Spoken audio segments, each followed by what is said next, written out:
All right, so here she is in all of her 1.1 meter glory right here.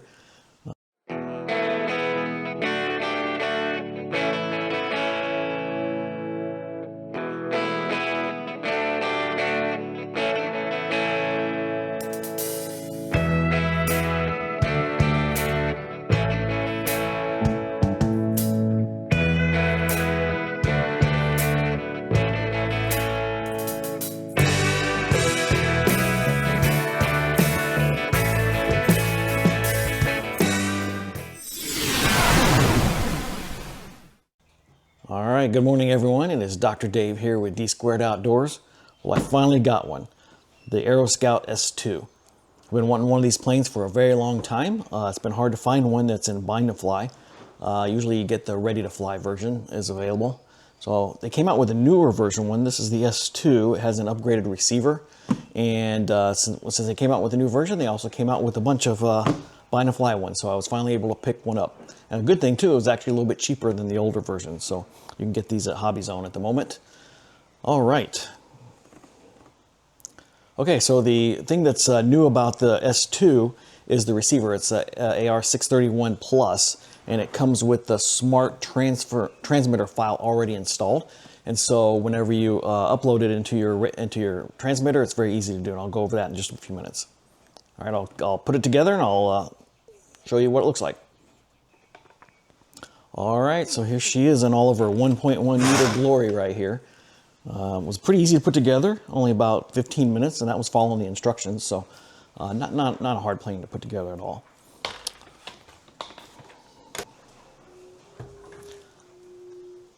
So I bound it here to my NX8 transmitter, and I downloaded all the updated STF files, and then I brought in the Aeroscout file, and then I went to bind it to the aircraft, and it turns out that this one already has the file on it, so then it overrid what I had already put on there. So it has the file on there. It was just an easy transfer from the receiver back over to the transmitter, and everything was ready to go.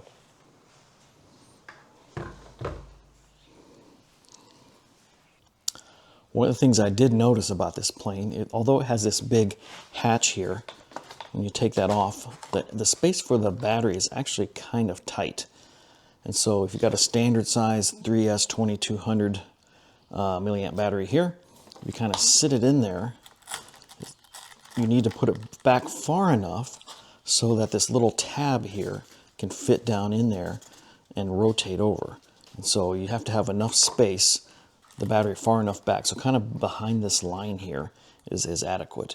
But then a regular size 2200 milliamp battery, the cables and everything kind of get close to the servos there, and so it's potential that might interfere with that. So I think I saw on a couple of forums people had mentioned about that.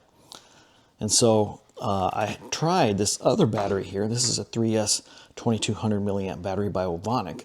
This is kind of a small form factor, but it's the same size battery. So when I put this in, then I have a lot more room, and I'm able to get the hatch closed down and stuff. But the problem with that is you actually need this amount of weight of this battery in order to get the proper CG. And so I have to slide this one all the way forward and then maybe add in a little extra weight up here in the front if I want to use these smaller form factor batteries. So I actually need this amount of weight in order to make the CG right. But then the battery is a little bit big, and it kind of interferes back there with the servos. You can see the wires and the servos are just kind of right there. So hopefully it'll be okay. All right, so I can't wait to get this out to the field and try it. It's been very windy here in the Delta area. As you've seen by my fishing trips, I haven't been able to even get out to Grizzly Bay in forever. And so I haven't flown hardly at all this year. Since about April, it's been so windy I just can't even get out there. I did try to go this morning. I took the Apprentice out, took it up, and ran a couple of laps around, but it was so windy I had a hard time getting it back down on the ground. So maybe here in the next couple of weeks we'll get some days with lower wind, and I can get out there and get to the airfield and get this in the air. So I think I'll give you an update on the hangar real quick. I got a few changes, so we'll go look at the hangar. All right, so a quick update to the hangar over here. We'll go take a look.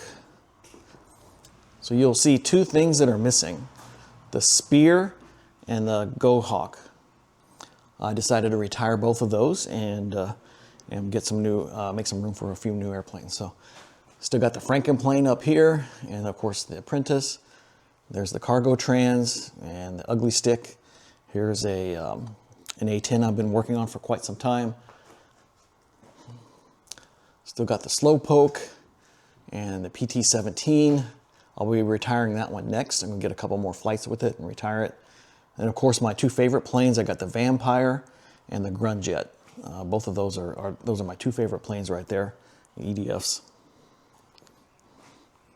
For those that are following my fishing, you can kind of see right here what I've got planned coming soon.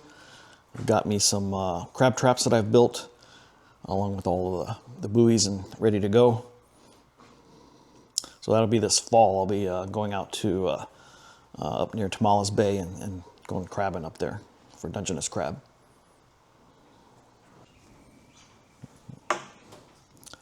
All right, so for a few other flying updates, I did an upgrade to the NX8 transmitter here.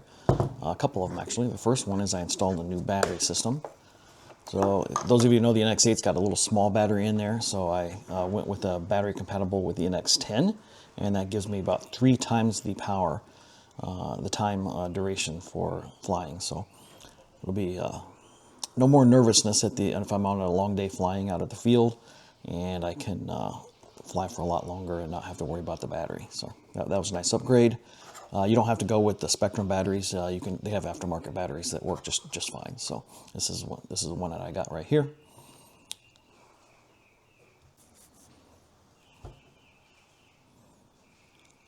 Okay, so the other thing that I did with my NX8 transmitter here was I did the software upgrade. So as you know, the NX8 is an 8-channel transmitter.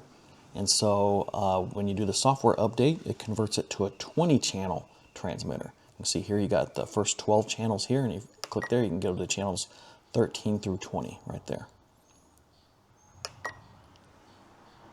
So now I have a 20-channel transmitter with the software upgrade. That was a really great thing that Spectrum did.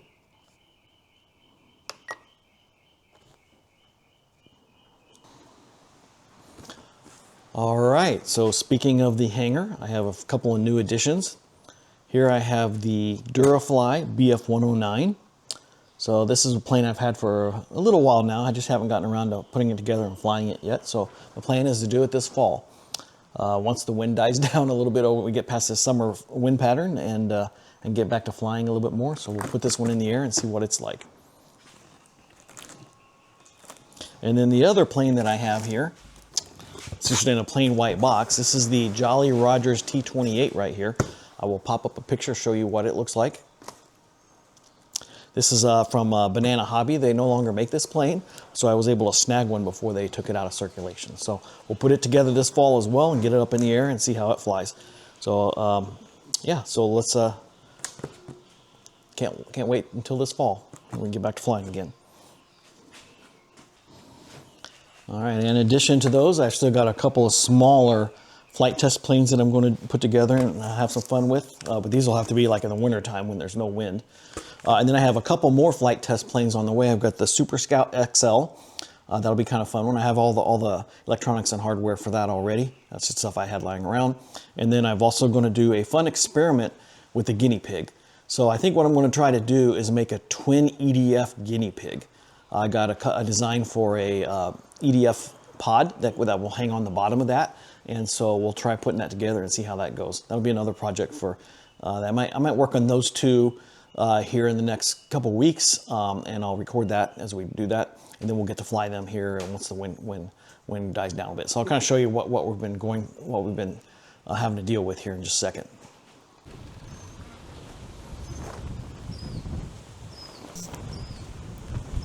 So this is the typical Delta breeze that we have to deal with here in the summertime.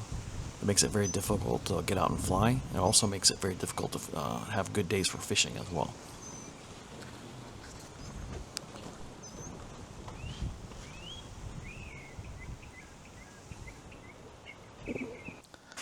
Well, speak of the devil, the FedEx guy just delivered me a package from flight test stem there in Ohio. So we know what this is. Let me open this real quick and I'll show you.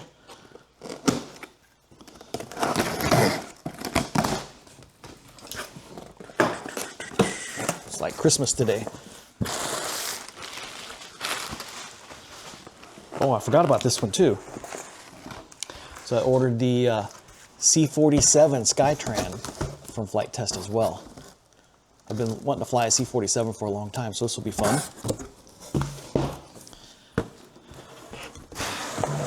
And here's the guinea pig right here.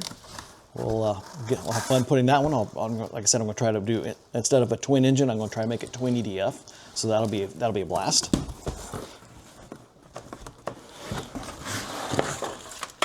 And then finally, the Super Scout XL right here. The Super Scout XL.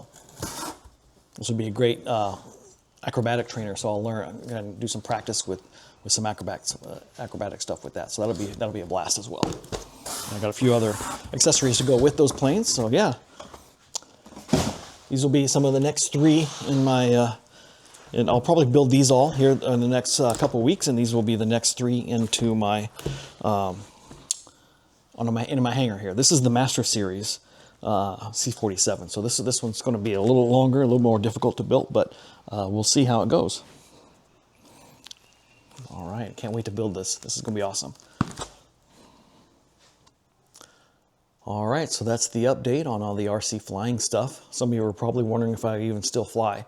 Yes, I do. I've just been focusing so much on the fishing this past year since I got the new boat. That's been taking a lot of my time, but plan on this this fall as the weather starts cooling down to get in a little more flying and over the winter as well. So just got to wait for these Delta breeze winds to die down.